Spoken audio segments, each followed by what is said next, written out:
Now, the first part of what I'm going to say, I'm sure that many of you have already heard, and that's regarding the early history of Trinity Church. The Mount Zion Church up in the 1840s, which is actually up in Burke Hollow. Now, it was doing great until the U.S. Army troops during the Civil War decided they had to have the lumber from that church because they wanted to build it something that they had to have for a signal station high on one of the hills, actually up off of Burke Hollow Road. So they tore the church down, took the lumber they wanted, and that was the end of Mount Zion up in Burke Hollow. You know, the federal government sometimes doesn't get in a hurry. Okay, in 1907, Trinity finally received $1,100 from the federal government for compensation. In 1865, after the war's end, Trinity's congregation purchased 2½ acres of land for $250 here at this present site. And the construction of a new church building took about 3 years. And the congregation provided all of the labor. The bricks were handmade on the front lawn, and the first building had 2 stories and could seat 300 people.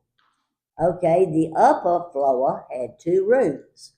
One was home to a school. The other was home to a Masonic lodge that met there. But the sanctuary took the entire first floor. And then when the building was almost destroyed in 1897 by a tornado, during the reconstruction of the church building, the second floor was eliminated. The handmade bricks were reused. New bricks were purchased when necessary in Nashville, and they were transported out here from Nashville, you know, if you can believe it, in a mule-drawn wagon to the church, which was what you did back then.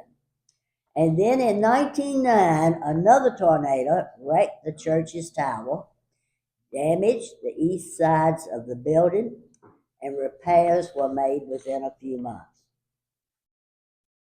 That the stained glass windows were given to the church, those in our sanctuary, in 1916 by a family celebrating a wedding here.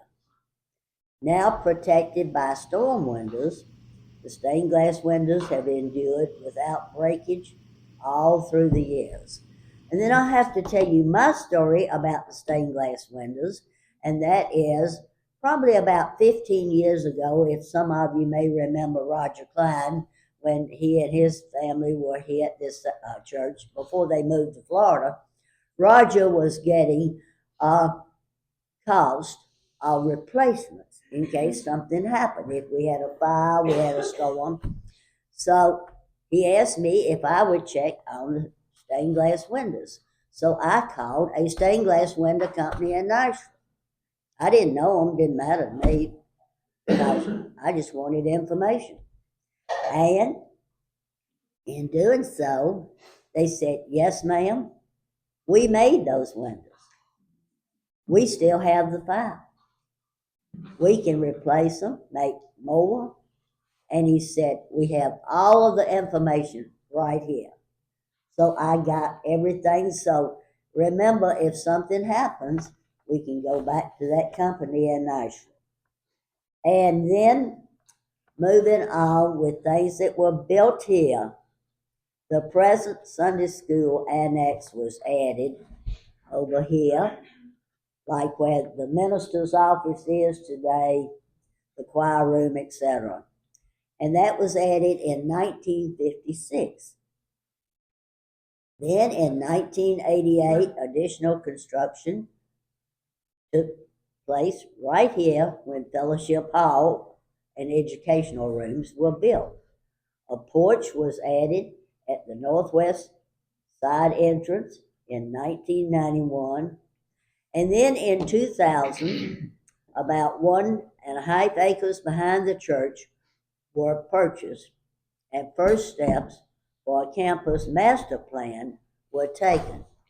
Now, there have been other things that have taken place regarding purchasing additional land, such as going back farther in order to have an adequate parking lot, going to the west, I think that's west, just a little bit, and purchasing some land back there.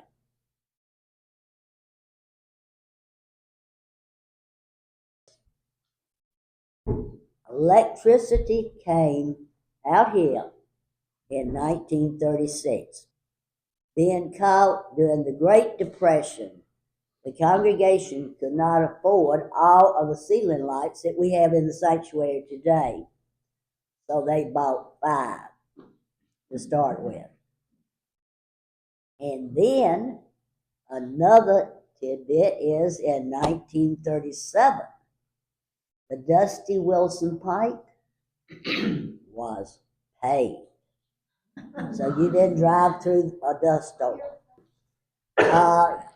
Speaking of Wilson Pike, I'll just say that Wilson Pike, when it was built 13 miles from Arrington to Brentwood.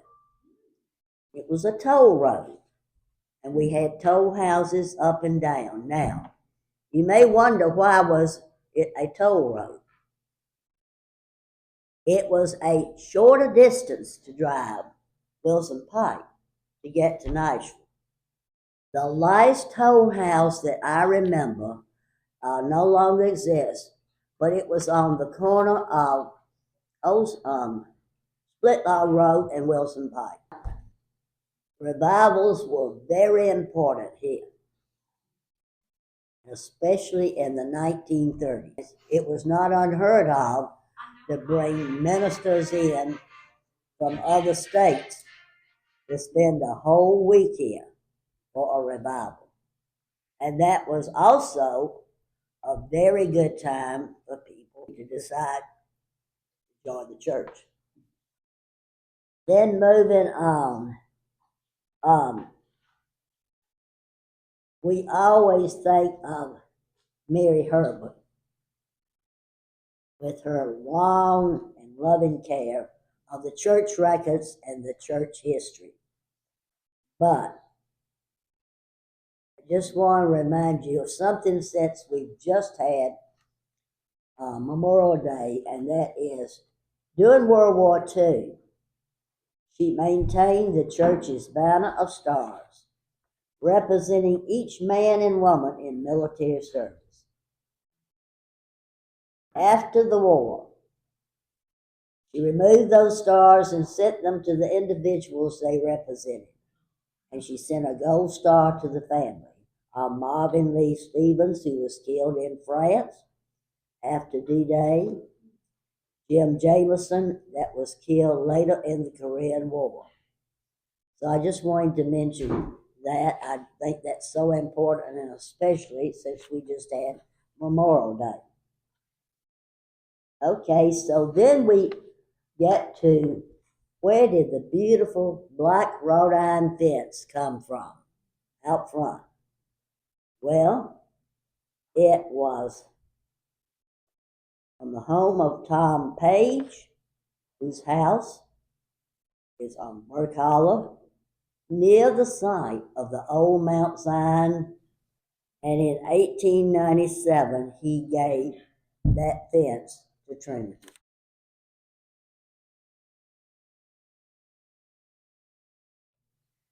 After World War II ended, it was very, very popular to have auction sales. And especially in this area of Williamson County. So it did not matter if they were selling something regarding the farm, the house, it didn't matter. So the women, and by the way, I'll step back here, the women were not known as the women of the church, but the Missionary Society. That was what they were known everywhere in the Methodist Conference. Okay. So the women decided that they would fix food and sell it at those auction sales. Miss Almeyer Fly, that lived in a house that no longer stands down the road here, she made delicious homemade barbecue. Miss Mary Herbert, Mary Ann's, grandmother. Correct. She made pecan pies. My mother always made chocolate meringue pies. And a lot of others made chess pies or whatever. So that was what they did. But I have never found out how they spent that money or if they just kept it for something that might come up. That I don't know. Now, the women met in homes, ladies' homes, part of the time. And then they met here at the church. Okay, now, we've got underpasses. And at that time, it was not unusual for the women to come to the church in a horse and buggy, especially if there was only one car in the family and the husband had the car and was at work. Well, this particular time, my mother decided she was coming, and Elise West, who's right here, that was my first Sunday school teacher here. What was her name? Elise Baden West. Oh, yeah. I knew her well. Okay? Anyway, mother's buggy mare was named Kate. So mother had a beautiful buggy. So she had one of the workers on the farm get Kate and the buggy. Miss West came over, and I was going to ride with her. Okay, we come down Tullis Road from Clovercroft up here, and we get to this underpass. It's known to many as the Fly Underpass, because of the Fly family. And Kate wouldn't go through the underpass. So it was my duty to get out and lead her through, which I did, no problem. But what Cynthia is referencing is Miss Maddie Ezel and Miss Bessie Flippin were sisters, and Miss Bessie was married. Now, they were coming here to the ladies' meeting, and they came in the horse and buggy. And when they got here, they realized their Bible was missing. They got very emotional. They started crying, and one of the women just said, "Now, don't worry, you know that someone will find your Bible, and, they'll bring it to you. And your name will be in it." And one of them said, "Oh, you don't understand. Our names are not in our Bible. It just says from sissy to sissy."